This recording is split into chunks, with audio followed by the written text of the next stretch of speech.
Madaming kababalagaan na nangyayari sa Apolinarya Zubel, pero kung multo ang iniisip nyo, ay hindi yun ang tinutukoy ko.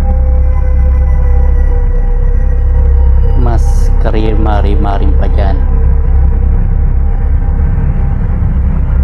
Tulad ng kapag may dinalang bangkay ng namatay at babae ito na may tsura at alam na mahirap, wala nagkiklaim sa labi nito, ay ginagaasa nila ito o gagawing parusa ng mga embalsamador doon at binababoy na lang.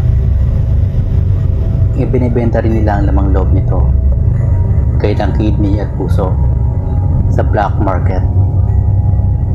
Dagdag rin kita sa Apolinarya. Sa totoo lang ay pangmayaman naman talaga. Politiko sa bayan na may-ari ng Apolinarya Zubel, si Rodel Zubel, na namana pa niya sa mayamang angkan niya. Konsyal siya sa nasabing bayan na iyon at balak maging congressman balang araw. Front lang niya ang pagbibigay o libreng-libing sa mga may hirap. Kapag tapos ng eleksyon nawawala biglang programang iyon. Dito masikmura ni Jake, isang embalsamador na matino sa Apolinarya Zubel, ang pambababoy sa bangkay ng babae at ang pagbibenta ng mga laman loob ng mga bangkay na may hirap na dinadala doon. Nag-iipon lang siya para mabayaran ng tricycle na hinulugan niya buwan-buwan. Tapos magre-resign na rin siya dito. Ang di pa masikmuran niya kahit nang makita niya ang amo niya mismo ang gagaas sa bangkay ng magandang babae na anak mahirap din. Kapag yulo nito sa droga o shabu. Kaya pala minsan ay tumatanggi ito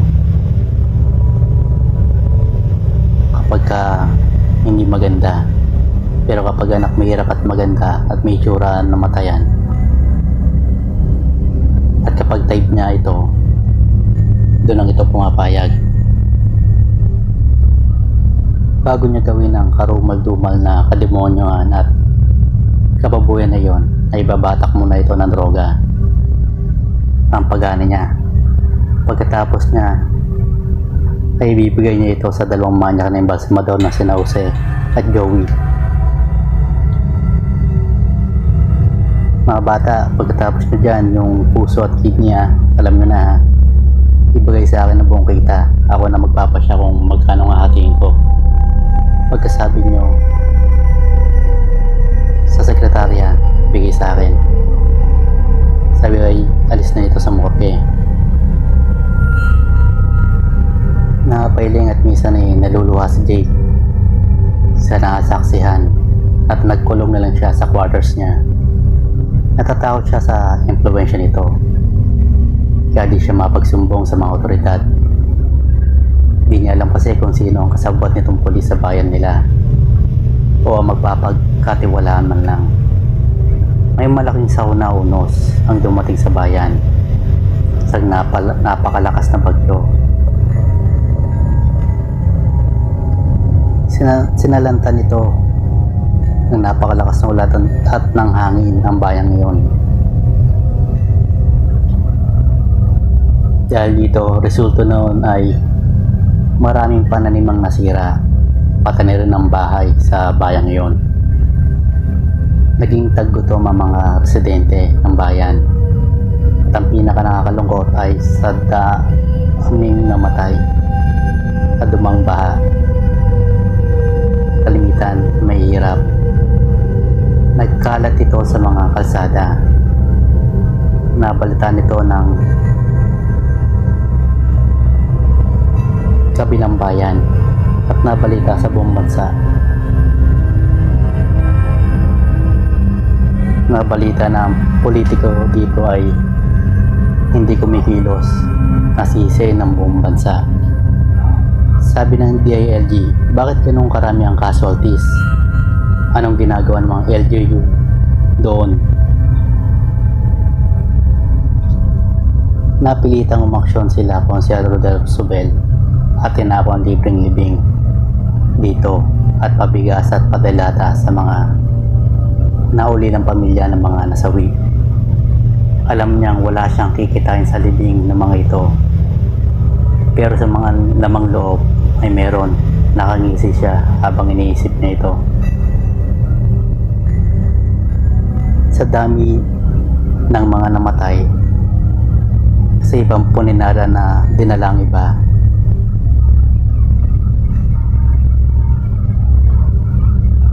ilang saglit nang madalang ibang bangkay sa puninara niya ay nanlumo sila sa nasaksihan. Mga walang lamang loob at wakwakantiyan ng mga ito. Sir Rodel, wala pala tayong pakinabang sa mga bangkay na ito, sa mga pobre. Inis na sabi ni Jose. Sir, ano pong gagawin natin dito? Tanong naman ni Joey. Huwag nyo nang iimbalsa mo na maayos yan. Sayang ang formalin. Pinakamurang kabawang ang ibigay. Ilang ninyo for publicity lang. Putos ng amo.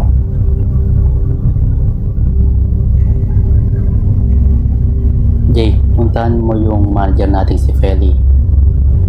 Sabihin mo na simple yan ang mass burial.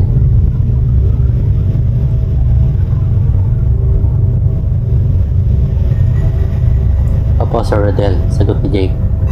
Napaisip si Jake, mukhang lugi ang among demonyo. Nakaarma ata ito, pero paano walang lamang loob ang mga bangkay? Mga drug addict ba ang may kagawan nito? Tanong niya. Pero may tinalang bangkay ulit sa puno ni Resubel. Putika ng buong katawan nito. Isa itong babae. Nakita ito ni Rodel sabay sa niya sa dalawa niyang embalsamador. Ilisin nyo yan at dalhin sa, alam nyo na, utos nito sa 2 tauhan. Ang pinagtataka nila ay bakit nanatiling mainit ang bangkay nito. Maghihintay pa sila ng 1 araw bago ito pwedeng i-imbalsamo. Baka kasi boy pa ito pero walang pintig ang puso. Nasa isip nila Rodel at Jose at Joey na magawa nila dito ang kababuyan nila. Maganda ang babae, maputi at intak ang lamang loob nito. May bebenta nila sa black market. Kahit pa paano ay bawin sila sa isang ito.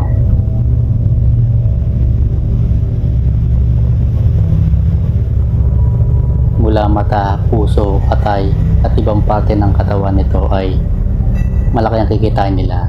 Walang sayang dito. Nasulya pa nito ni Jake at may napansin siya mula rito. May tuyong dugo sa kuko at sa bibig nito, pero ipinagkibit balikat na lang niya ito. Narinig niyang nag-uusap ang 3 na hating gabi nila ito aasikasuhin at baka may mag-claim. Mukha kasing anak mayaman ng bangkay. Naawa siya sa babae. Alam niya ang kahinatnan nito. Nagdaan ng mga oras, napansin Jake na wala ang bangkay ng babae. Kaya sinabihan niya mga kasamahan, pati ang amo niya.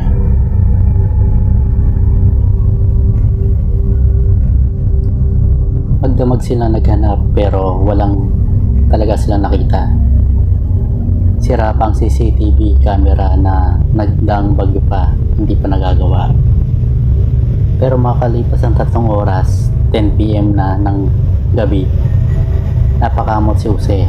Nandun ulit ang bangkay kung saan siya nakahiga.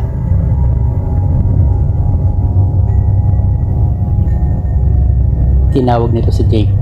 Napakamot si Jake sa ulo pero napansin niyang may dugo uli ito sa bibig Kat kuko nito, sariwa ang dugo na iyon. Nakaramdam siya ng takot at kakaiba. Sa takot niya, ay nagpaalam siyang umuwi ng bahay at bukas ng hapon ang balik. Nagdahilan na lang siya. Naikwento niya iyon sa tiyahin niya at sinabihan siyang umalis na sa trabaho iyon. Delikado siya. Kinabukasan ng hapon, bumalik siya sa puninarya. Madaming tao doon at may pulis. Inilabas ang mga bangkay nila Rodel, Joey at Jose. Napag-alaman niya sa mga tao doon at sa mga kapwa niya empleyado ng puninarya na wala na din ang bangkay ng magandang babaeng dinala doon. Pagbalik niya ng bahay, inaikwento niya sa tiyahin niya na usap-usapan ng pagkamatay ng tatlo. Sabi sa kanya ng tiyahin niya, may usap-usapan na may gumagalang aswang. Napapanggap daw itong tao. At ipapanggap na patay. Gumagala raw tuwing ating gabi. Simula noon, binalot ng takot ang bayan, lalo na ang mga puninarya.